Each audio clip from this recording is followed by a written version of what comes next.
Thanks for being with us back on Techstination with another interview. I'm Fred Fishkin, and joining us is Gary Shapiro, President and CEO at the Consumer Technology Association. Good to see you, Gary. Thanks for being with us. It's great to see you, Fred, because I know that talking to you now, I know we can go forward with CES because an official interview with you means it's real.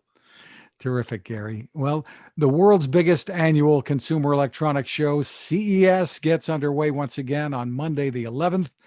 But the pandemic has forced the event that typically draws upwards of 100,000 people, and that's a modest estimate, to Las Vegas, to go all digital. It's great to be here to talk about how everything has changed since just a year ago.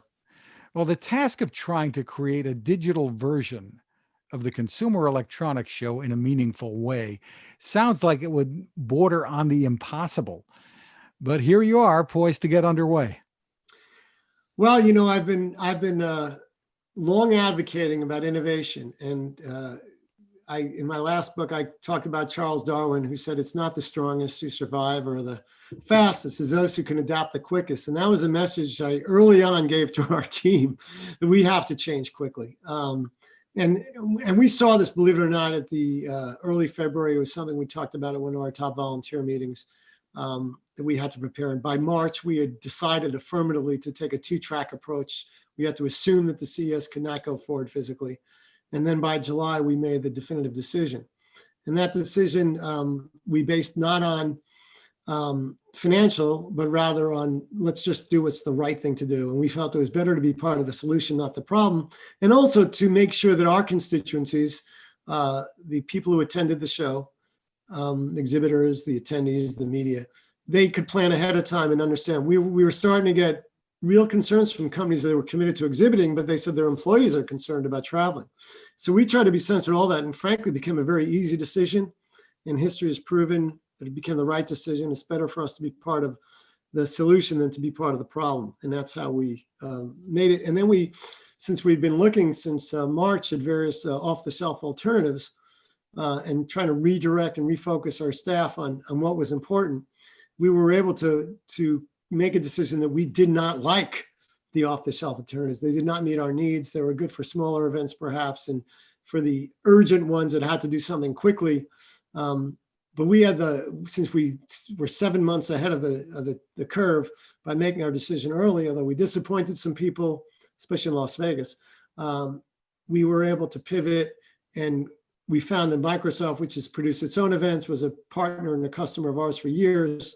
Bill Gates used to keynote every CES, that they would be a good partner for us because they had cloud computing, they had Microsoft Teams, they had cybersecurity expertise, and they have a phenomenal production studio as well, and great knowledge and vast teams of resources which could supplement our, frankly, lack of skill in the area, to put it mildly, because we're good at producing physical events and content and substance and organizing, but producing something that's purely digital is a different skill set entirely. So right now we're in a great place.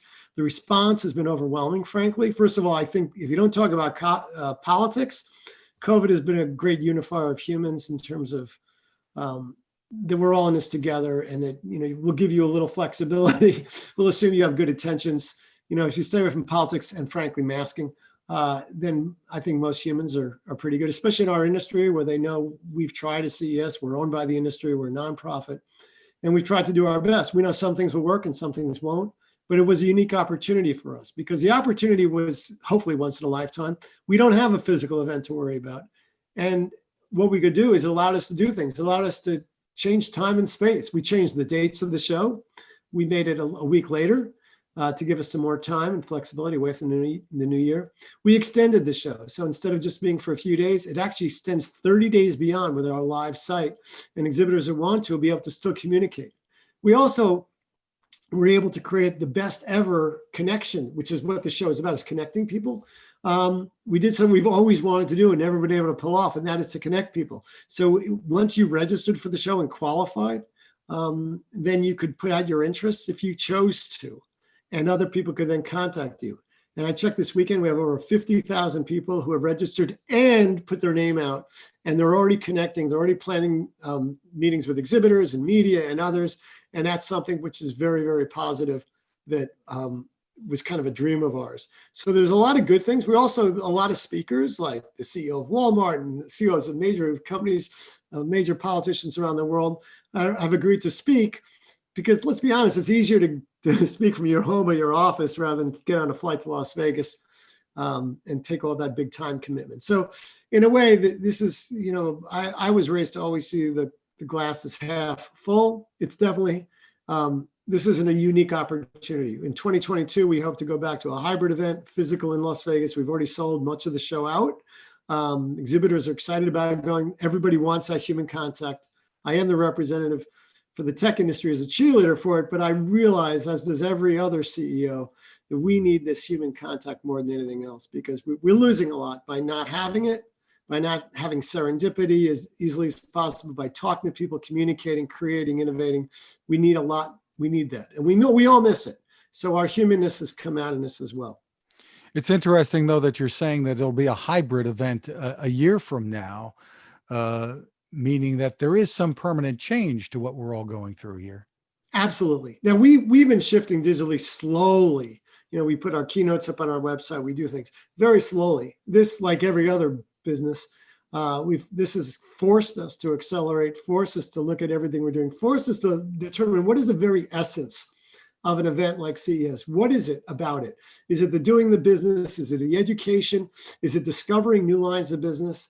Is it maintaining relationships? And we went through each one of those and figured out how we could do it digitally, which is why we went through all the off-the-shelf software programs and decided they didn't work for us. So we had to create something afresh. We had the time to do it and the skilled partner in Microsoft. So what we decided to do is just do a few things really well and throw out a lot of great ideas like, hey, can you do AR and VR and 3D and all that and stuff we talk about as an industry, but for the show purposes and when you're in front of this two-dimensional screen. And we changed things. We've cut down the length of the program and the amount of programming. We've hired professional anchors that are technology friendly, that will basically host our website and the platform that we're offering, so people could see, they could get the highlights. And we're also working on a 24-hour basis, in a sense that we're reaching the entire world all of a sudden. That's required other new skills like cultural sensitivities about some of the products we offer, how we show things, what we talk about. It's, if you come to Las Vegas and live and just see CES, if the exhibits fall within categories and they follow our rules, they're pretty good. Well, we've had to look at what people are offering as the best we can and figure out, make sure it fits, tighten up our guidelines. We've done a whole bunch of things differently. And we created a new platform, essentially, which has not been done in the exhibition world. And it's not based around an avatar going and recreating the physical exhibit space. That physical exhibit space and floor and locations, the booths will not matter for this one show. And it also allows you, someone like you as a show veteran, who would plan where you're going and run from one place and maybe lose 10 pounds that week. Now, you'll be able to do a lot more. You'll be able to do it in some cases at your own leisure. The big press events will still only be open to the press, but you'll be able to, if you miss something, even 20 days later, you could become that expert in that subject if you're doing a story in an area. And that's something we're offering all our attendees. And but we're still keeping it not open to consumers. You must have some connection with the industry, and we're qualifying everyone that comes, which is why we're, vastly increasing the cost, especially the last couple of days before the show, because we can't simply process everyone. So we're using the price as a filter and encouraging people to register as soon as they can and explore the website. Well, as best you can, describe for us what the experience is going to be like for the exhibitors, for the media, and the attendees. Well, the experience is going to be great. I mean, first of all, the number of exhibitors has way surpassed our planning and expectations. We planned for 1,000 exhibitors. That's what we're saying. We have almost 2,000, and we're about to cut it off because we can't handle anymore. We can't do the service job, review the materials, everything. So when you go on, you register and show you're qualified and you're accepted. Then you have access to be able to look at the database of 50,000 people that are there. You could search by name, you could search by keyword. If you put in your interests, you say like, I'm interested in investments or in drones, or I'm in whatever you put, and there's, almost 30 categories. You will get directed at you individual things on the relevant conferences, relevant speeches, perhaps press events, public events. We have these special spotlight that certain exhibitors are doing, where they do a live thing, I don't know if it's a performance or a presentation.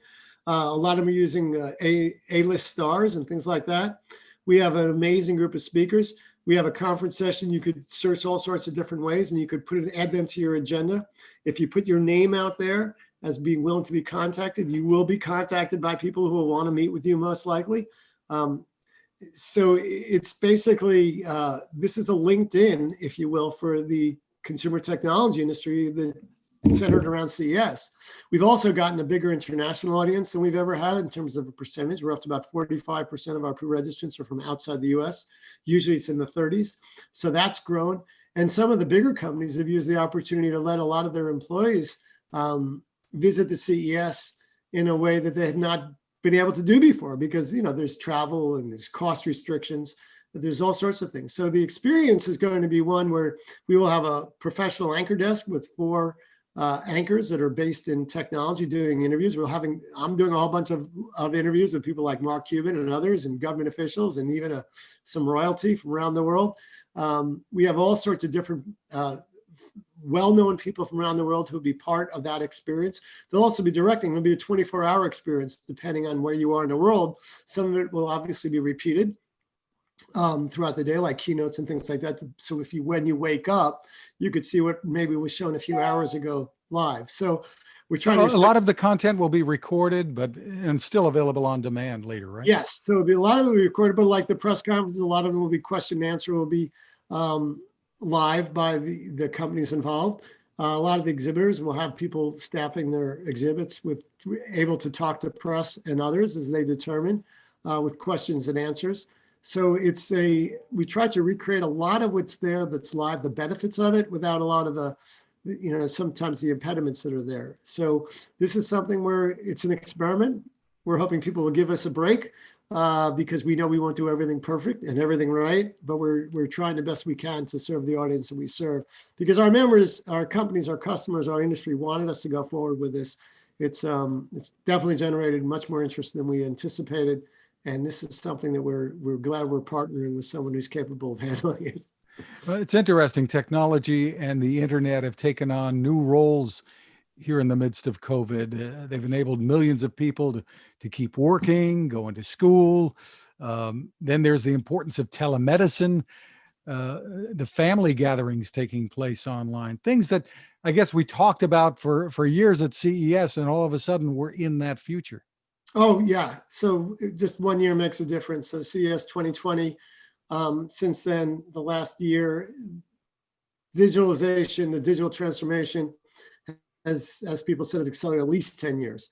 We've seen it in every category mentioned, not only healthcare, but education, transportation, even like the acceptance now of drones. Look, the federal government just made a huge announcement last week about how drones now can be used over people, over private areas. Transportation otherwise. The shift towards self-driving is now perceived as inevitable. It's healthier in some ways. Where people live, even what kind of buildings they're living in. The buildings, they don't have to go to the office as much. There'll be less, cities may not grow as quickly as they have in the past. They may even shrink. Everything is changing very quickly, and we have to be responsive to that. I'm really proud that the tech industry has stood up and provided the tools that people need for telemedicine, teleeducation, telework. And it's been a huge, I think back, if this had happened a couple of generations ago, before the internet, or when the internet was young with not a lot of bandwidth, I don't know what would have happened. We'd probably be in a major depression right now with people really in the streets struggling and starving. And instead, here we are in a stock market boom, and some people are definitely suffering. And businesses are changing and transforming. And, if you're owning a restaurant or a small business, it's a challenge right now, and people are hurting. On the other hand, a lot of people are doing fine. They're working, they're actually spending less money. They're not commuting as much. They've switched how they spend money. And frankly, our industry has benefited from that, to be honest. We've benefited from the fact that people are investing in their homes. They're investing in their technology. I talk to our CEOs, and I say I always ask how they're doing. And everything selling for the home is doing well. Anything selling to businesses is not doing well. So if your customers are in business, unless it's in video production, you're probably not doing as well. And that goes for everything from toilet paper to technology. So that's the reality of the world we live in today. Can it change, and will it change in the future? Absolutely. But I think some of the changes that we've made as a society to telework, for example, are pretty permanent, at least in the sense of more flexibility that employees will have. People will live in different places, and they'll want different things in their homes, and they'll be looking at different types of cars, different type of everything. And finally, Gary, even when you talk about the senior population, the problem of isolation and loneliness really compounded during this pandemic. Technology has helped there too. Are you expecting to see some more innovations in that space? Absolutely. That focus on, I'm glad you raised that focus on loneliness and seniors and technology. That is the founding principle of our foundation that we created many years ago. And it's focused on that. The founder, if you will, the chairman, John Shalom, who founded AudioVox, or Vox now, is so focused on that. And we expanded that to people with disabilities as well. Obviously, this is way before COVID. The foundation's been around for 10 years. And we've been focusing on funding programs around the country and supporting those that link up people with disabilities and older people with technology to reduce that amount of loneliness, because it's something now we have all felt with COVID, actually, is the disconnection, if you will. And technology has been the tool that's brought us together. And there's things and there's pilot programs. There's always new technologies.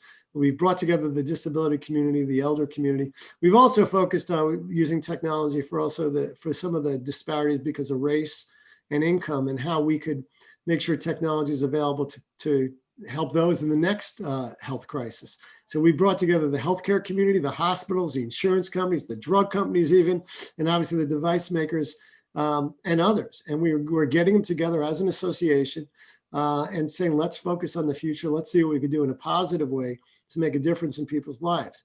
And it's a very exciting mission. It's supplemented obviously through the CES and some of the things. One of the things we're seeing at CES we've never seen before is a number of country pavilions, for example. And last night I was reading the Netherlands press release on their largest ever presence with 80 companies at CES. And the number of healthcare ones I found astounding that focus on some of the issues you were talking about. But also, look, there's other big opportunities out there that are just coincident with COVID at this point. 5G and artificial intelligence and things like that are so big. But again, you tie in COVID and all of a sudden the focus on the need for broadband, for example. If you don't have broadband, you're excluded, whether it's your kids or it's elderly people. So the broadband deployment is something that Congress has definitely stepped up. Is helping fund. Microsoft, we just announced, the president is keynoting.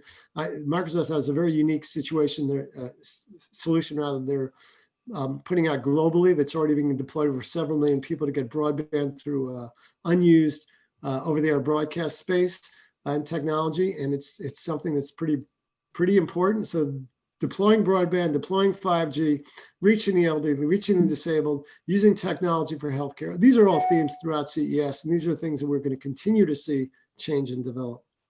Well, congratulations, Gary, on moving early to take this digital, because if you hadn't, in hindsight, this would have been a disaster, canceling it in December or whatever. So you certainly had the foresight and made the right decision there. For more info, where should people go?